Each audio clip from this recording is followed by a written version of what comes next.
Now, this is a very interesting topic. Why do people in the Middle East have some of the lowest rates of cancer if we compare this to the entire world?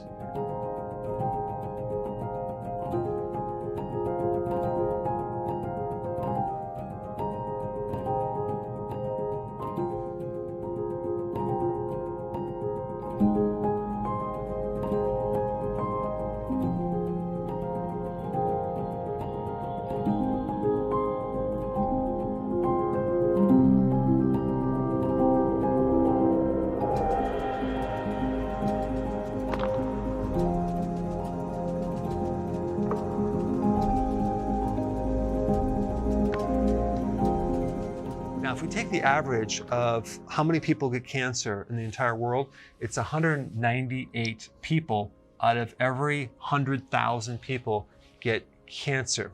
Now, if we take a look at individual parts of the Middle East, we have Saudi Arabia. 96 people get cancer out of 100,000. Yemen, 97 people out of 100,000. Oman, 104. Qatar, 107. UAE, it's 107, and Kuwait is 116 people out of 100,000 people get cancer. So you can see, if you live in these countries, you have a much less risk of getting cancer. Let's compare this with Australia. 468 people out of 100,000 get cancer. They take number one, they get first place in getting cancer. Number two, Ireland is 374 people out of 100,000 people. Next one is Hungary, 368 people, okay, out of 100,000.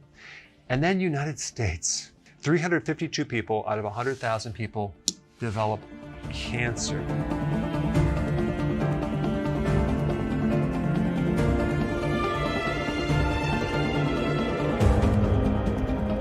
So, what is so unique about the Middle East?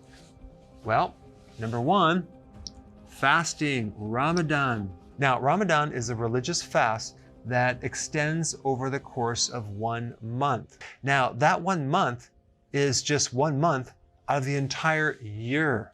What blows my mind is they're fasting right after sunrise to sunset. So they're usually eating before that and eating after that. So Ramadan is considered a type of intermittent fasting only for 1 month and produces a tremendous decrease in rates of getting cancer. That's quite remarkable. So why does fasting help with preventing cancer? Well, it starves cancer.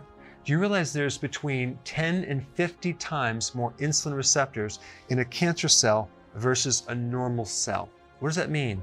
That means that cancer cells have a very avid or greedy hunger for glucose because they have more receptors to eat glucose, okay? So this is how they diagnose cancer, through a PET scan. A PET scan identifies areas in the body that have a very high metabolism of sugar. So cancer loves sugar, and when you're fasting, you're not consuming sugar.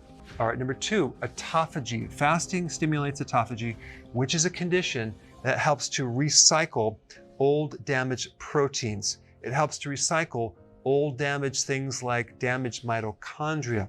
And if we look at what cancer really is, it's damage to your mitochondria. When the mitochondria is damaged, the mitochondria then adapts its metabolic system to a different way of dealing with energy. It ferments glucose.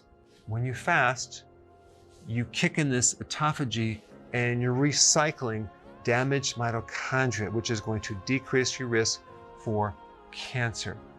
The third thing about fasting is that when you fast, you generate new immune cells. You strengthen your immune system. Your immune system becomes stronger. You generate more killer T cells, which directly kill cancer cells and viruses. And you also stimulate more helper T cells, which indirectly help reduce cancer.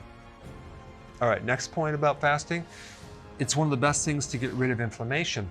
Cancer tends to spread, migrate into areas of inflammation.